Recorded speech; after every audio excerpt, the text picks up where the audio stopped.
Straight ലൈനിലേക്ക് വീണ്ടും സ്വാഗതം. നമ്മുടെ ഇന്നത്തെ അതിഥി ശ്രീ MK മുനീറാണ്. ഇന്ത്യൻ യൂണിയൻ മുസ്ലിം ലീഗിൻ്റെ സംസ്ഥാന സെക്രട്ടേറിയറ്റ് അംഗങ്ങളിൽ ഒരാളും മുൻ മന്ത്രിയും MLAയുമായ ശ്രീ മുനീറിനെ ഇപ്പോൾ ലീഗിൻ്റെ നിയമസഭാ കക്ഷി നേതാവായി തിരഞ്ഞെടുത്തിരിക്കുകയാണ്. ഈ പശ്ചാത്തലത്തിൽ കൗമുദി ടിവിയുമായി സംസാരിക്കാൻ അദ്ദേഹം സമയം കണ്ടെത്തി. സ്ട്രേറ്റ് ലൈനിലേക്ക് സ്വാഗതം ശ്രീ MK മുനീർ.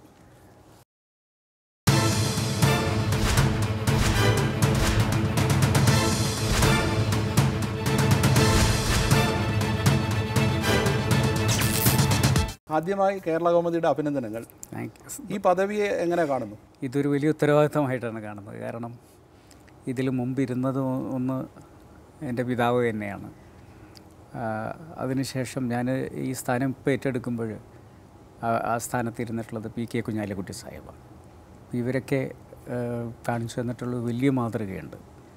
അതിനോളം എത്തുക എന്ന് പറയുന്നത് അപ്പോൾ ഇതിനൊരു ബെഞ്ച് മാർക്ക് വന്നുപോയി. അപ്പോൾ അതിലേക്ക് ഇതിനെ കൊണ്ടുചെന്നെത്തിക്കുക എന്നുള്ളത് ശ്രമകരമായ ജോലിയാണ്. നമ്മളൊരു ആദ്യമായിട്ടുള്ള ഒരാൾ ഒക്കെ ആണെങ്കിൽ നമ്മളാണ് ഇതിന് ഒരു പ്രീസിഡൻസ് ഒക്കെ ഉണ്ടാക്കുന്നത്. പക്ഷേ ഇവിടെ ധാരാളം മുൻപ് സ്റ്റാൾവാർഡ്സുകൾ ഉണ്ടായിരുന്ന സ്ഥാനത്താണ് ഞാനുള്ളത്. അതുകൊണ്ട് തന്നെ ഞാൻ വളരെ ഒരു വലിയ ഉത്തരവാദിത്വം എന്നിൽ വന്നു ചേർന്നിരിക്കുന്നു. അതിന് ഞാൻ ശക്തനാണോ എന്നുള്ള വല്ലാത്തൊരു ആശങ്കയിലാണ്. എല്ലാവരെയും ഒരുമിപ്പിച്ച് കൊണ്ടുപോകുക എന്നുള്ള ഭാരിച്ച ഉത്തരവാദിത്തമാണ് ഇതിന് പുറമെ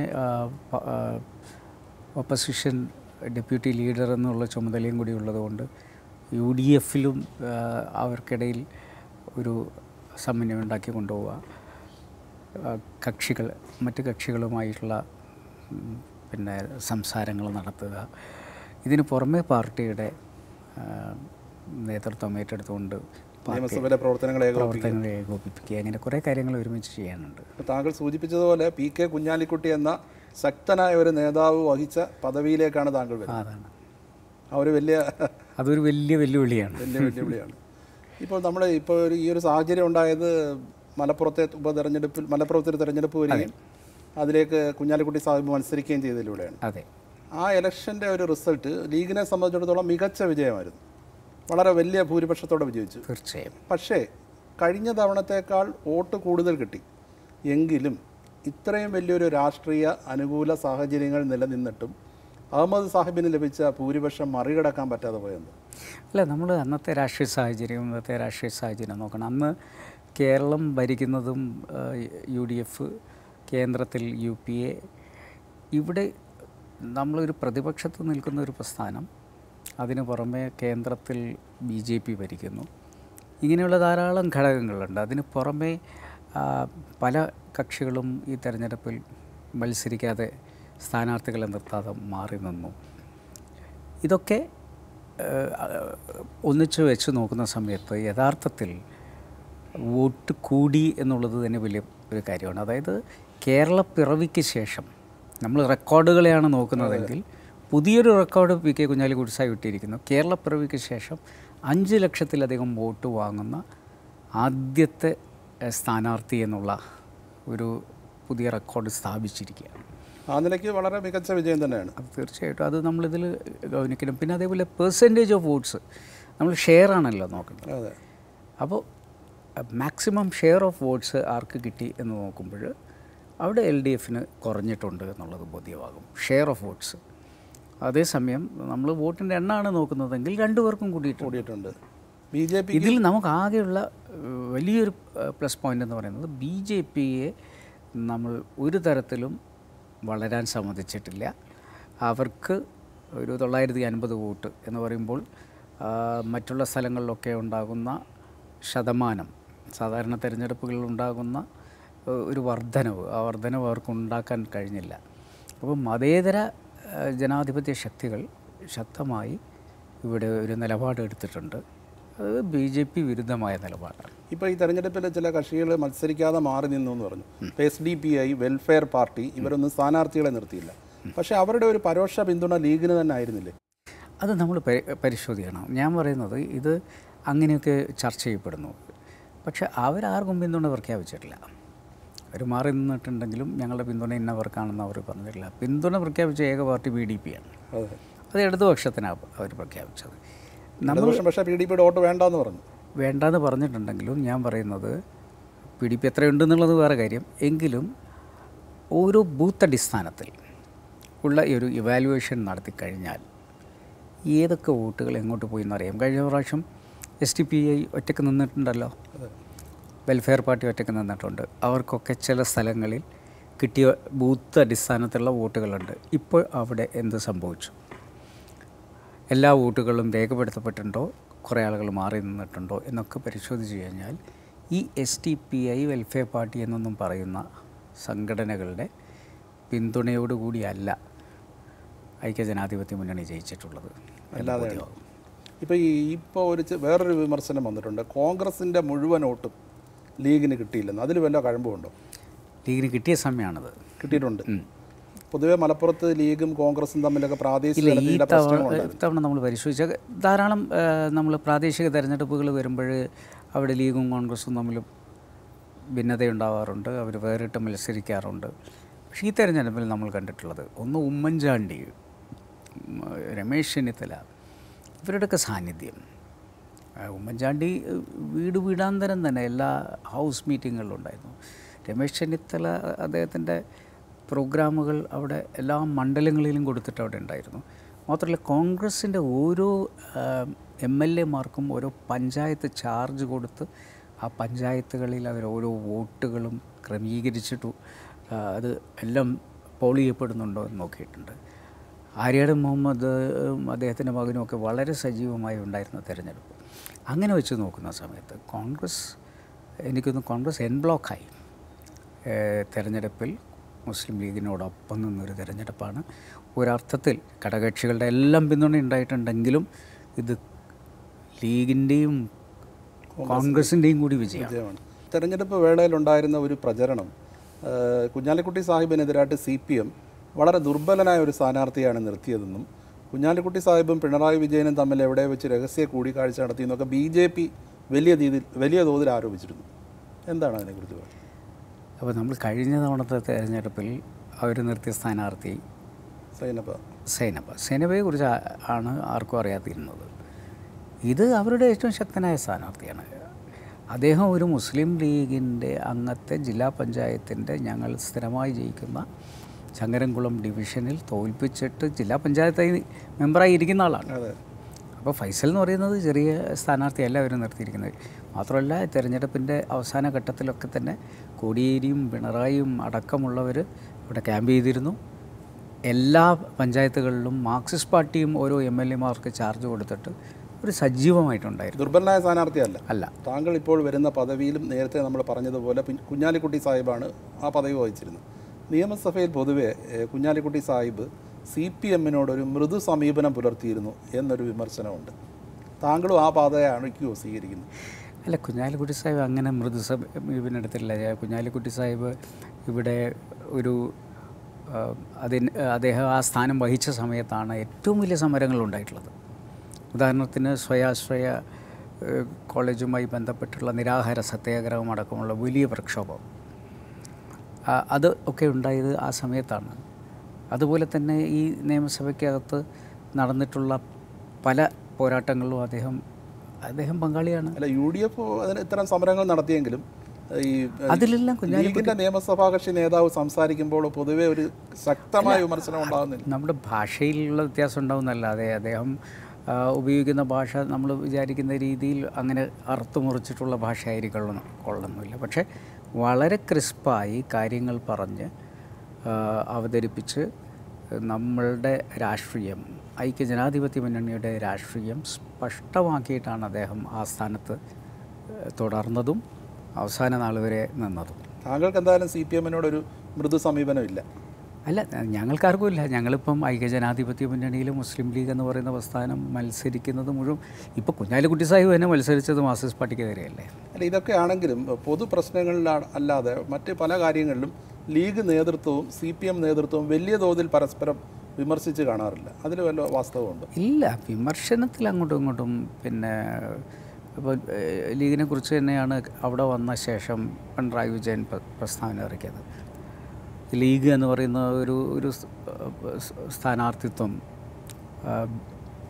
RSSനെ കൂടുതൽ സഹായിക്കുകയുള്ളൂ എന്നൊക്കെയുള്ള പ്രസ്താവന. അതായത് RSSൻ്റെ വളർച്ചയ്ക്ക് കാരണം ലീഗാണെന്നുള്ള രീതിയിലാണ് മാർക്സിസ്റ്റ് പാർട്ടി പ്രസംഗിച്ചത്. അപ്പം അതിനേക്കാൾ വലിയ വിമർശനം എന്താ ഉള്ളത്? ഞങ്ങൾ കാലാകാലം പോരാടിക്കൊണ്ടിരിക്കുന്നത് ഈ ഫാഷിസത്തിനെതിരെയാണ്. ഞങ്ങൾ മതേതരത്വത്തിന് വേണ്ടി നിൽക്കുന്നവരാണ്.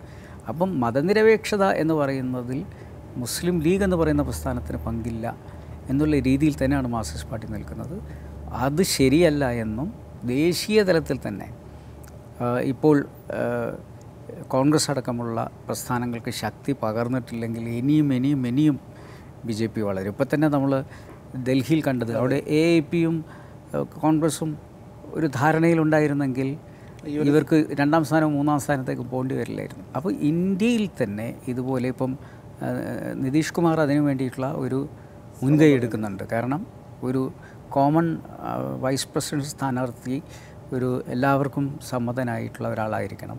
മതനിരപേക്ഷ കക്ഷികൾ ഒരുമിക്കണം. മാർക്സിസ്റ്റ് പാർട്ടി അടക്കം കോൺഗ്രസും എല്ലാവരും അടങ്ങുന്നതായിരിക്കണം ആ ചേരി എന്നുള്ള രീതിയിൽ.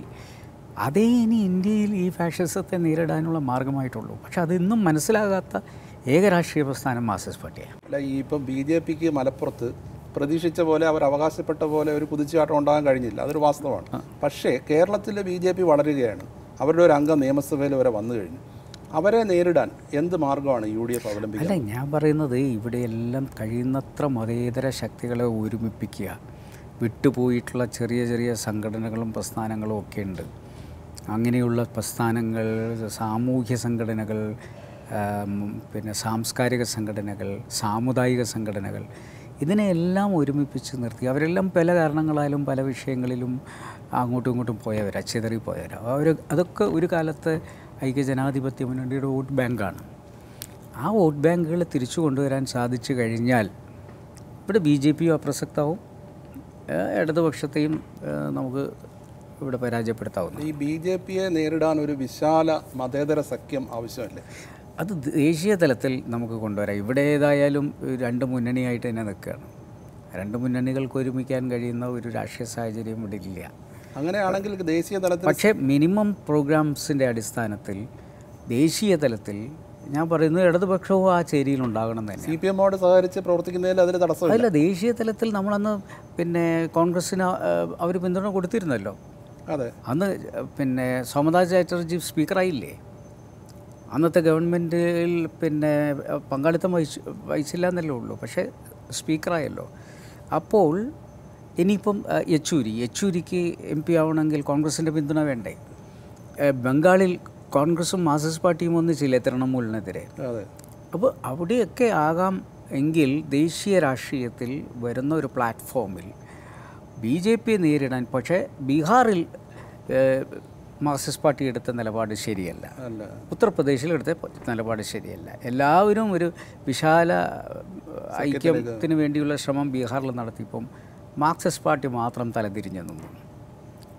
അതുപോലെ തന്നെ ഉത്തർപ്രദേശിലും. അപ്പോൾ അങ്ങനെ വരുന്ന സമയത്തുണ്ടാകുന്നത് എന്താണെന്ന് വെച്ച് കഴിഞ്ഞാൽ അതാണ് നിതീഷ് കുമാർ വീണ്ടും ശ്രമിക്കുന്നത്. കാരണം ഇനിയിപ്പോൾ ഒരു വൈസ് പ്രസിഡന്റ് വരണം, അല്ലെങ്കിൽ എന്ത് വരും? ഇന്ത്യയുടെ പ്രസിഡന്റ് വരെ വേണമെങ്കിൽ RSSൻ്റെ ഇന്നത്തെ സർസംഘ് ചാലക്കിനെ ആക്കാം എന്ന് പറയുന്ന ആ രീതിയിലുള്ള പ്രസ്താവനകൾ വന്നു. മോഹൻ ഭാഗവതിനെ ആക്കാമെന്നുള്ള രീതിയിലേക്ക് പ്രസ്താവനകൾ വന്നുകൊണ്ടിരിക്കുന്ന ഒരു കാലഘട്ടത്തിൽ പിന്നെ LK അദ്വാനിയുടെ പേര് കേട്ടു. LK അദ്വാനി ഒരു കേസിലെ പ്രതിയാണ്, അദ്ദേഹത്തെ പ്രതി ചേർത്തിരിക്കുന്നത്. അദ്ദേഹത്തിൻ്റെ സാധ്യത മങ്ങി.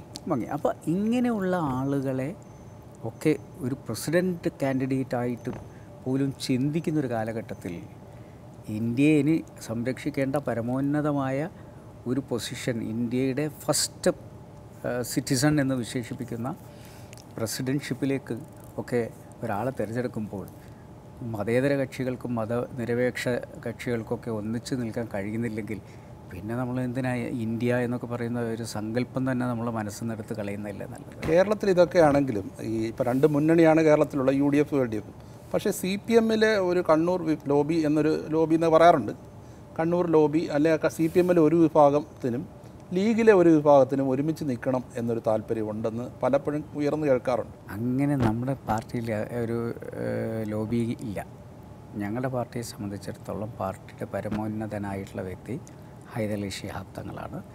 ഞങ്ങളുടെ മെയിൻ ബോഡി എന്ന് പറയുന്നത് പ്രവർത്തക സമിതിയാണ്. അതിനിടയിൽ കാര്യങ്ങൾ ആലോചിക്കുന്നത് സെക്രട്ടേറിയറ്റാണ്. ഇത്തരത്തിലുള്ള ആലോചനകൾക്ക് ശേഷം മാത്രം അതിൽ ഉരുത്തിരിയുന്നതിനനുസരിച്ച് മാത്രമേ കാര്യങ്ങൾ നീങ്ങൂ. അതുകൊണ്ട് തന്നെ ഇപ്പോഴത്തെ ഞങ്ങളുടെ ശക്തമായ നിലപാട് ഇവിടെ കേരളത്തിൽ ഐക്യജനാധിപത്യ മുന്നണിയിൽ ഉറച്ചു നിൽക്കാനും ശക്തമായി ഇടതുപക്ഷ മുന്നണിയെ പരാജയപ്പെടുത്തുന്നതിന് വേണ്ടി നിൽക്കാനും മാർക്സിസ്റ്റ് കമ്മ്യൂണിസ്റ്റ് പാർട്ടിയെ കേരളത്തിൽ എതിർക്കാനും തന്നെയാണ്. ഈ ലീഗിൽ 2 പക്ഷമില്ല എന്നുള്ളതാണ് താങ്കളുടെ ലീഗിൽ 2 പക്ഷമില്ല. പൊതുവെ ലീഗിൽ ഒരു ധാരാളം അഭിപ്രായങ്ങളുണ്ട്. ഓരോ വ്യക്തികൾക്കും ഓരോ അഭിപ്രായങ്ങളുണ്ട്. പക്ഷേ ഒരു ബോഡിക്കകത്ത് വന്ന് സംസാരിച്ചു കഴിഞ്ഞാൽ അഭിപ്രായ ഐക്യമുണ്ടാകുന്നു. പിന്നെ ആ അഭിപ്രായത്തോടൊപ്പമാണ് എനിക്ക് വ്യത്യസ്തമായ അഭിപ്രായമാണെങ്കിലും ഞാനതിൻ്റെ കൂടെ ആയിരിക്കും നിൽക്കുക. അങ്ങനെ ഓരോ വ്യക്തിയും നേതാക്കളെ കേന്ദ്രീകരിച്ച് പ്രത്യേക ധാരകളുണ്ടാകാം. താങ്കൾ പൊതുവെ കുഞ്ഞാലിക്കുട്ടി പക്ഷത്തുള്ള ഒരാളല്ല എന്ന് പറയും. അങ്ങനെയില്ല, ധാരയല്ല. ഞങ്ങൾ പറയുന്ന ചില കാര്യങ്ങൾ കുഞ്ഞാലിക്കുട്ടി സാഹിബ് പറയുന്ന കാര്യവും ഞാൻ പറയുന്ന കാര്യവും ഒന്നായിരിക്കും. അങ്ങനെ വെച്ച് നോക്കുമ്പോൾ നമ്മൾ ഓരോ വിഷയങ്ങൾ എടുക്കുമ്പോൾ ധാരാളം കാര്യങ്ങൾ ഞങ്ങൾ ഒരുപോലെ സംസാരിക്കുന്നുണ്ടാവും. ചില കാര്യങ്ങളിൽ അദ്ദേഹത്തിൻ്റെ അഭിപ്രായം എൻ്റെ അഭിപ്രായം വ്യത്യാസം ഉണ്ടാവും. പക്ഷെ ഞങ്ങൾ ഇതിനകത്ത് സംസാരിച്ച് അവസാനം ചിലപ്പോൾ കുഞ്ഞാലിക്കുട്ടിയുടെ വീക്ഷണമായിരിക്കും എല്ലാവരും അംഗീകരിച്ചിട്ടുണ്ടാവുക. ചിലപ്പോൾ പിന്നെ വേറെ ആരെങ്കിലും പറഞ്ഞിട്ടുള്ള അവിടെ യൂത്ത് ഉണ്ട്, MSF ഉണ്ട്, അവരൊക്കെ പറയുന്ന കാര്യങ്ങൾക്കൊക്കെ ഇമ്പോർട്ടൻസ് കൊടുക്കും. അവസാനം നമ്മൾ ഒരു കൺക്ലൂഷനിലെത്തി കഴിഞ്ഞാൽ ആ കൺക്ലൂഷനിൽ നമ്മളുണ്ടാവും. അത് അല്ലാതെ ഞാൻ വേറെയും കുഞ്ഞാലിക്കുട്ടി സാഹിബ് വേറെയല്ല. ഒരു പൊതു തീരുമാനത്തിൽ എത്തിക്കഴിഞ്ഞാൽ എല്ലാവരും ഒരുമിച്ച് നിൽക്കും. അതല്ല, അത് ഈ പറഞ്ഞ പോലെ തന്നെ 2 രീതിയിലുള്ള സംസാരം ഇല്ല. ലീഗിൻ്റെ അകത്തളങ്ങളിൽ കേട്ടതാണ്, ശരിയാണോന്നില്ല. അപ്പോൾ താങ്കൾ ഈ പദവിയിലേക്ക് വരുന്നതിനെതിരെ പോലും ചില ചരടുവലികൾ നടന്നിരുന്നു എന്ന് കേൾക്കും.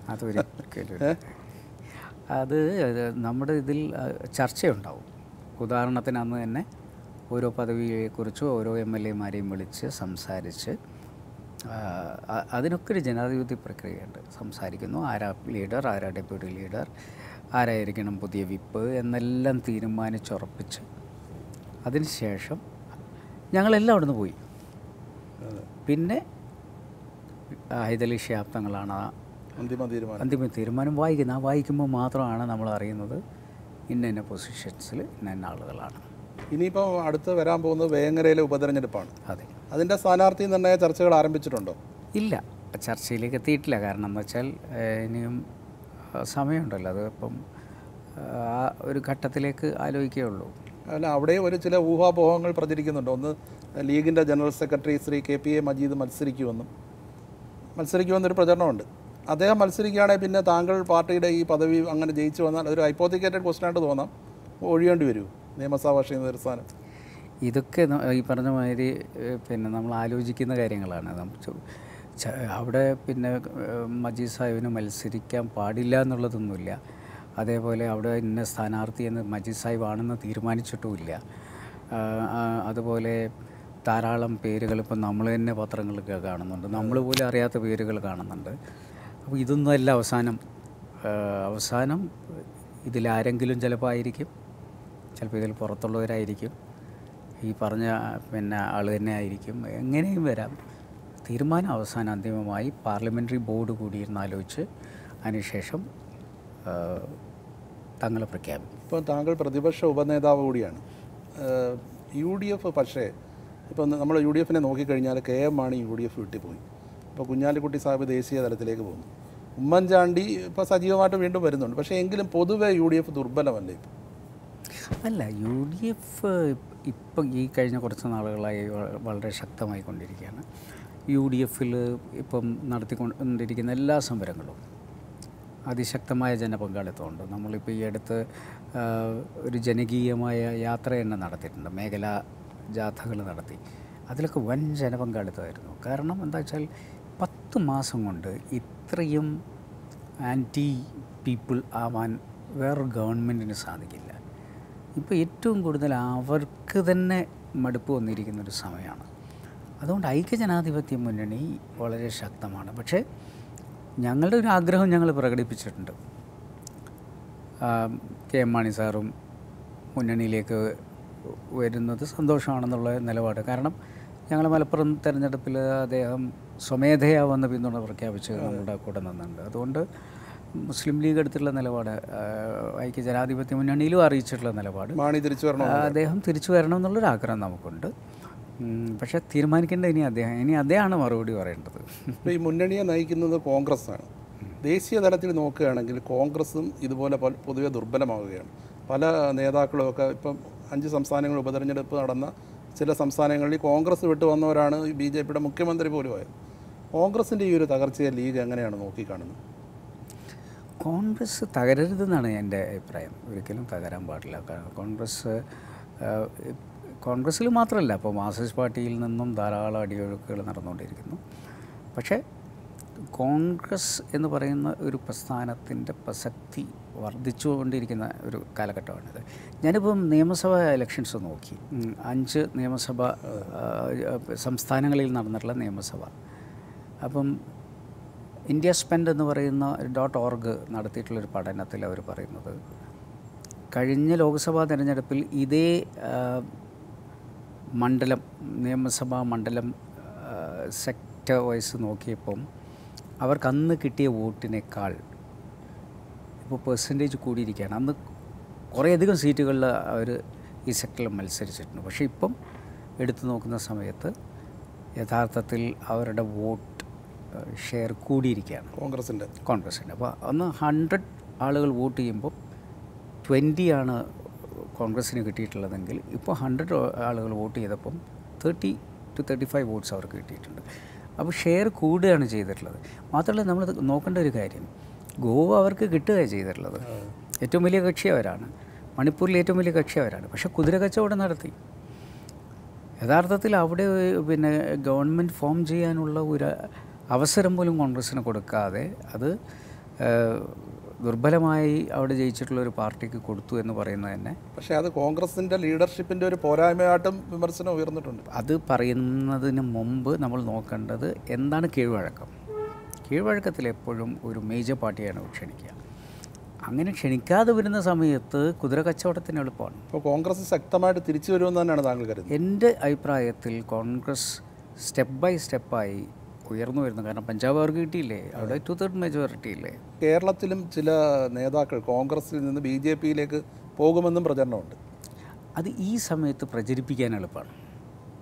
ഇപ്പോൾ കമൽനാഥിനെ കുറിച്ച് പറഞ്ഞു, പക്ഷേ കമൽനാഥ് പോയിട്ടില്ല. അങ്ങനെ ഒന്നാമത് സോഷ്യൽ മീഡിയ ഇതിനൊക്കെ പറ്റിയൊരു വേദിയാണ്. അപ്പോൾ എന്താവുമെന്ന് വെച്ച് കഴിഞ്ഞാൽ ഒരു പിന്നെ മാനസികമായ ഒരു സംഭ്രാന്തി ഉണ്ടാക്കാൻ പറ്റും. എല്ലാവരും പോയോ, നമ്മുടെ പാർട്ടി എല്ലാവരും വിട്ടുപോയോ എന്ന് പറയുമ്പോൾ ഉണ്ടാകുന്ന ഒരു നിരാശയും ആശങ്കയും വ്യാകുലതയും ഒക്കെ ഉണ്ടല്ലോ. ഇതിനെ ചൂഷണം ചെയ്യുക എന്നുള്ളതാണ്. അത് തന്നെയാണ് അവർ ഗോവയിലും പിന്നെ മറ്റും പ്രയോഗിച്ചിട്ടുള്ളത്.